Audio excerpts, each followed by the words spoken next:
Hello guys, so today we're located on Alajuela. So today we're gonna go to see this city and some of the smaller cities that belong to this province.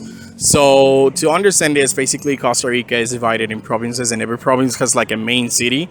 And there is a place that we call big metropolitan area, and it's also known as Central Valley. So the thing is that we have a mountain system in the north and a mountain system in the south. So in this big valley that we have in the middle, we built four main cities for four provinces. So if you go up to the mountains, it looks like a huge city, but it's basically four cities on the same area. So that's why we call it like that. So in the history of Costa Rica, these four cities were built first in the country.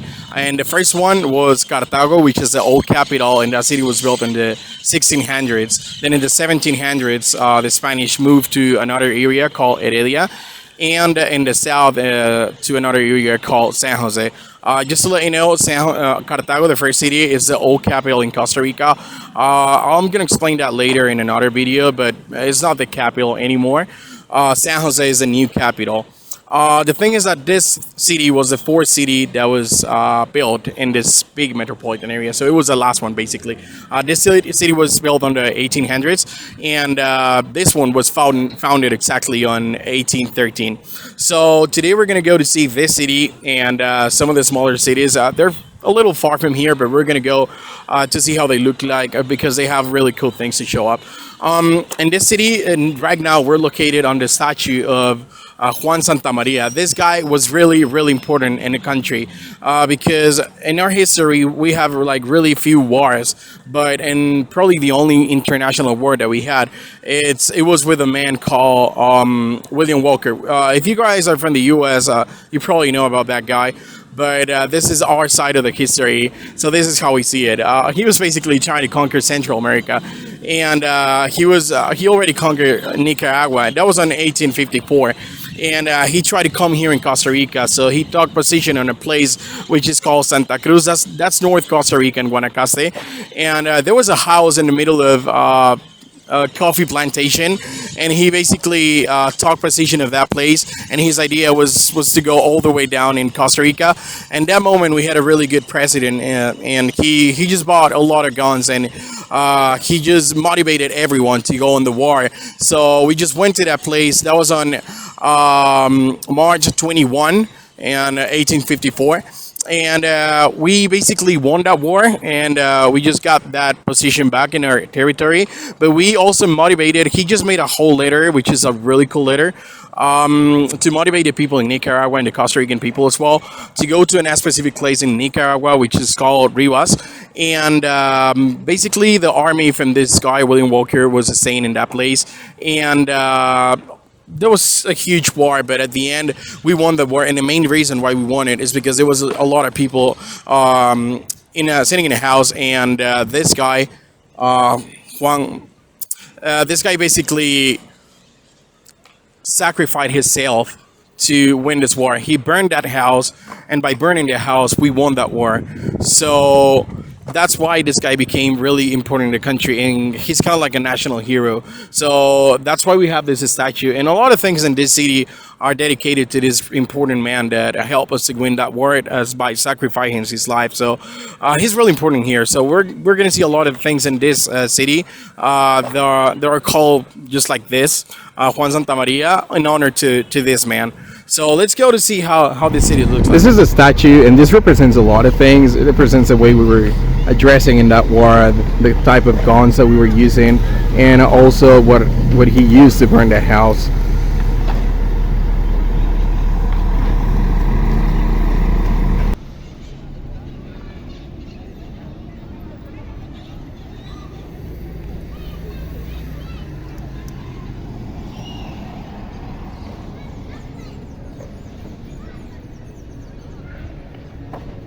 This theater behind me, it's a neo-colonial theater that was built in 1956. and this is probably the third most important theater in the country. The most important are the ones in San Jose, which are the ones that we saw in the video about San Jose. The National Theater, Melico Salazar Theater, and then we have this one, which is the third most important in the country. So I want to show you guys out this. So let's keep moving and see more things about the city. All right, so this building behind me, it's called Cultural Center, and that building was made on 1914. And it has like a half, we call it apple here, but it's like half block. This place is really important for the country, and it's such an important building as well. Sometimes it's open so people can go in to see it and just to stay there and just hang out there. This park where we are located now, it's called Parque Los Mangos, just like mangoes. Mostly because there's like a lot of mango trees in here in the Central Park. And probably one of the most important buildings here in the city is this one that I have here in my left. This is a museum right now. But in the very beginning, it was a quartel that was built in 1813, and that was the idea on the very beginning. But as long as we abolished our army in 1948, this was used later on as a school, and then finally it's used now as a museum, and it has the name of Juan Santamaría, which was a hero that we were just talking about on his own park. So we'll go to see if we can get in. So I'm going to show you guys a little bit of how it looks like in the inside. It has a lot of history, the country in general, and the history that I was just talking about with this important here in the country. So let's go see it.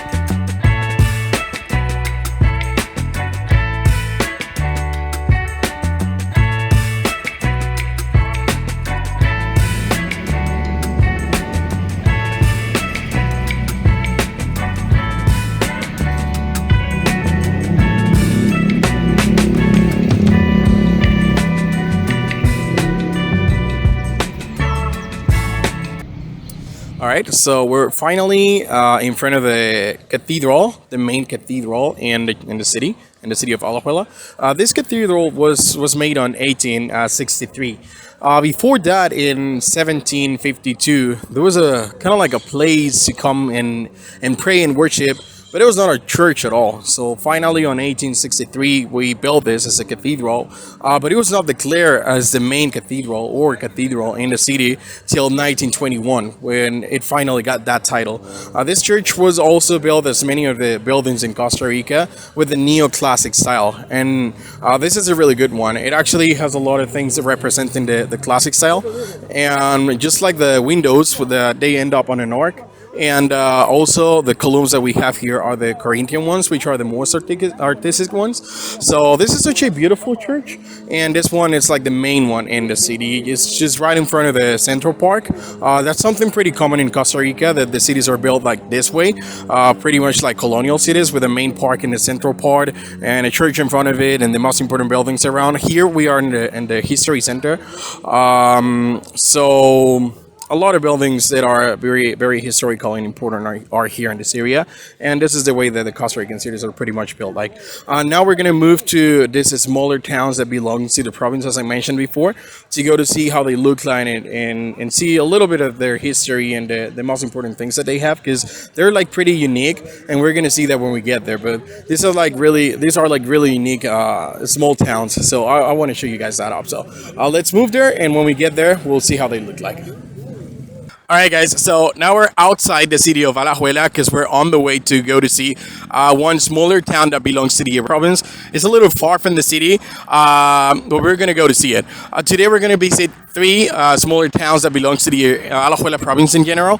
And this one is the first one. The name is Greece, and this name comes from 1826, where there was an important man here in the city who wanted to call this place like this in honor to Greece, who was fighting till 1821 to be independence from the Turkey from the Turkish, basically. So the thing is that they just wanted to call this place like that in honor to that Greece country. So even though we're still a little far from the Greece downtown city, this is like the entry to go to that place. So in this place, we have this architecture in honor to the Greece country, where we have some of this Greece architecture, where we have the columns. We've been talking about this architecture that is coming pretty much from Rome, but the Romans also took from the previous Greece. They took some of things from their architecture, and one of these things is this columns that we've been talking about.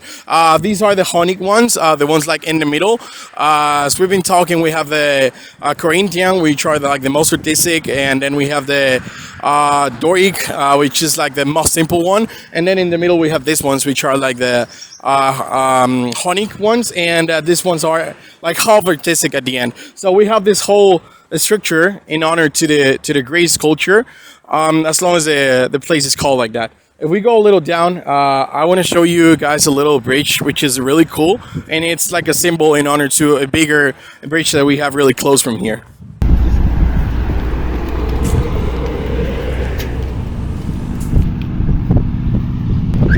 So this little bridge that we have here is like an honor to a bigger bridge that we're gonna see in a few minutes.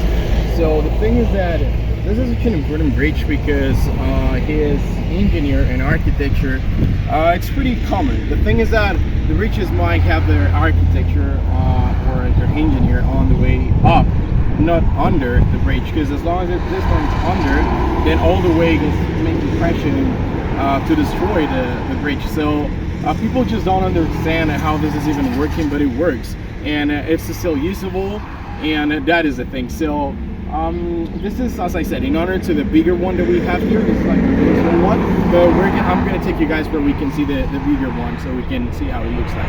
So let's go.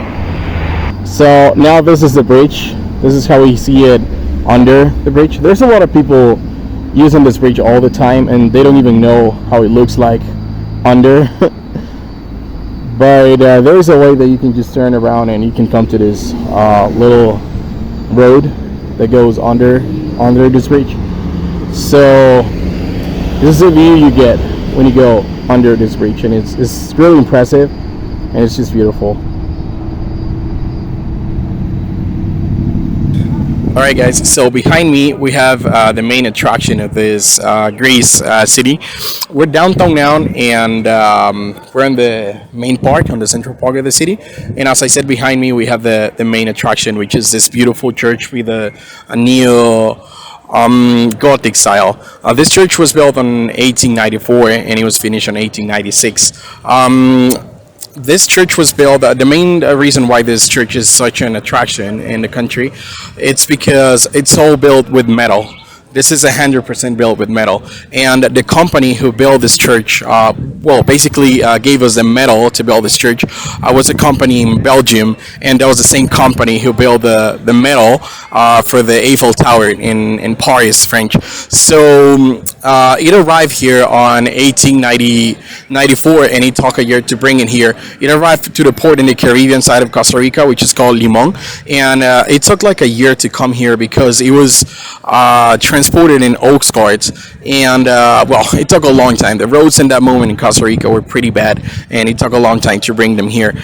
But at the end, we just got this place built, and it was just beautiful. This is such a beautiful church. This is a city that has been developing, and that is such an important thing because in Costa Rica, the most developed cities are the ones in the Central Valley. So people consider that living outside the Central Valley, it's a little more difficult because there's no that much developed as we have in that area. But this city shows up that's not the fact, and this city is outside this big metropolitan area in the mountains, and it's been developing a lot. So now a lot of people is thinking about moving to this area because now this city brings a lot of opportunities and a lot of options to have a great quality of living. That's the reason why. Well, the main business in this place in the very beginning was the coffee and the sugar cane. That's why we have a lot of things coming from sugarcane in this area, which we're going to visit later in another video. But now that's changing, and now one of the main business that we have here is the sale of cars, and also we have a lot of urbanizations and a lot of houses and people selling houses and things like that, because that's the thing. A lot of people now can move to this area because now this area is bringing a lot of opportunities, which is a really good thing. This is the central park in the city, and here we have the letters that says Greece, and behind we have this beautiful church. These towers of this church, they're 45 meters tall, and I want to get a little closer so we can see that it's actually metal. It was built with metal. So here we are, and as we can see, this is 100% made with metal.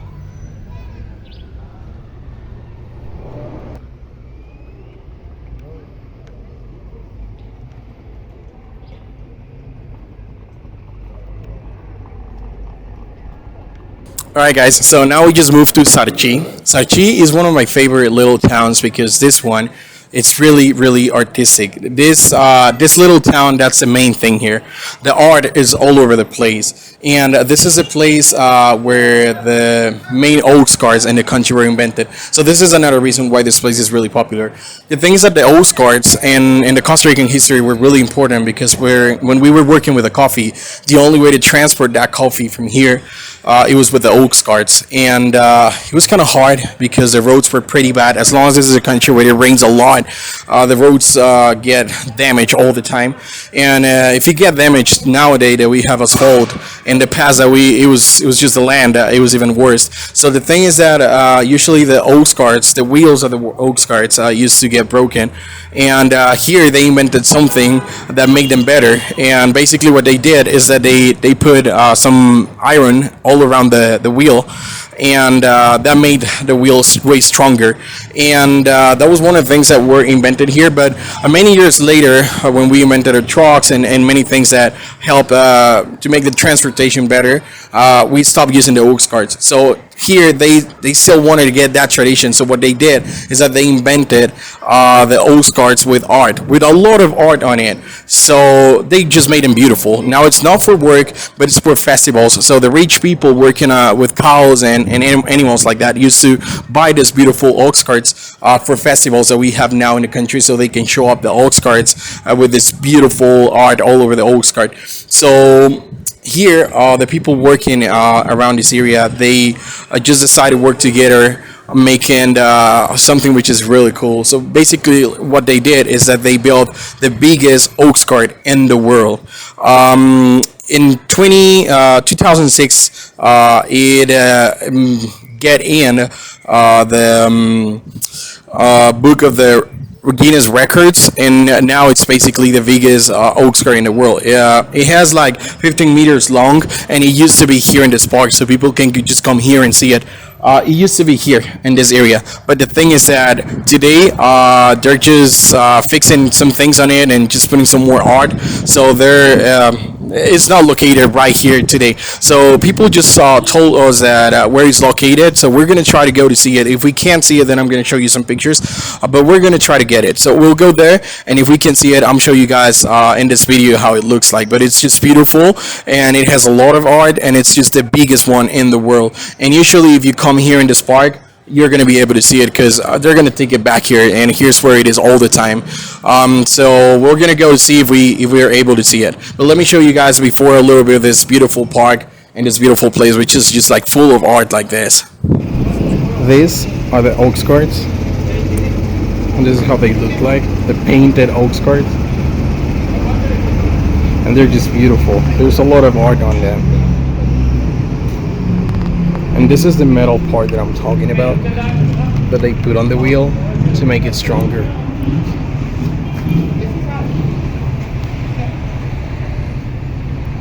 It's just beautiful.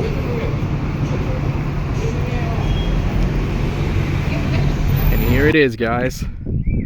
We found it. The biggest oxcart in the world. And it is big. It's actually super big. As I said, it's 15 meters large, and it feels big.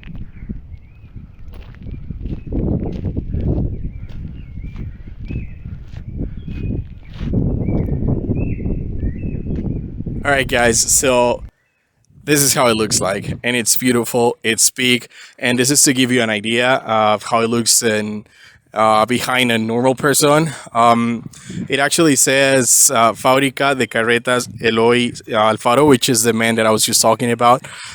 This guy started making this oak carts in 1921, and he was one of the best ones doing this thing. So the people working on this was part of the people who work on this big oak cart. And this guy it's popular because in that moment there was no electricity here, so he literally invented a wheel which was kind of like a hydraulic wheel to create electricity in this place. So he was able to make this oak cart since 1921 in that moment here. So that was the first industry here working on this oak carts, and that's why he's also really important, and his industry is important as well. But what I want to show you guys is the size of this thing, because as we can see, it's just really big. Just look at the wheel, just behind a normal person.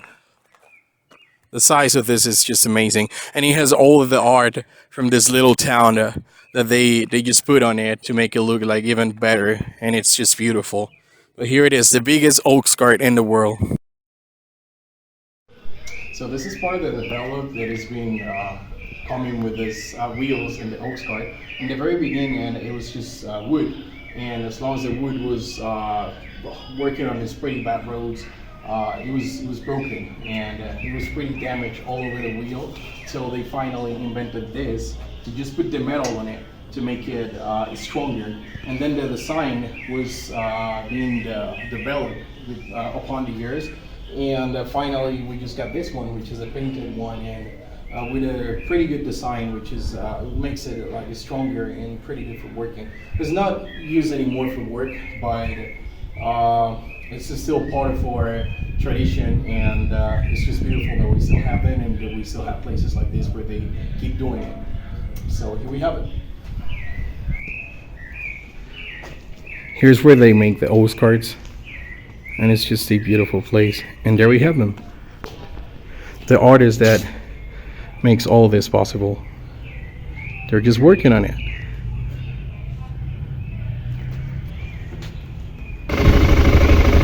This what we have here is the biggest wheel of an oak cart, not the biggest oak cart because we just saw it. This is the biggest wheel.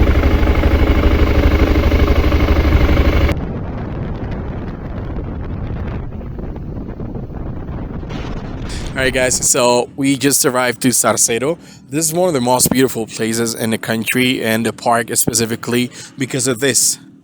There was a man on this little town who initiated with all of this, and his name was Don Evangelista, and he started doing basically this, cutting the trees and giving them forms, at the end creating all of this. So that became into a tradition in this place, and at the end we just got this beautiful park with this beautiful trees cutted with a lot of beautiful forms. And the church that we have here, which is in the end, we're going to see that later, gives this place like a thematic form, make you feel like in a fantastic place. So it is just beautiful. I don't want to talk that much. This is the last place we're visiting today, but this place is just beautiful, and it's pretty much because of these trees and the forms that they have. So I hope you guys enjoyed this, and let's see it.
Alright guys, so this is where we end up this video for today, visiting Alajuela and some of his smaller towns. Everyone with something really special.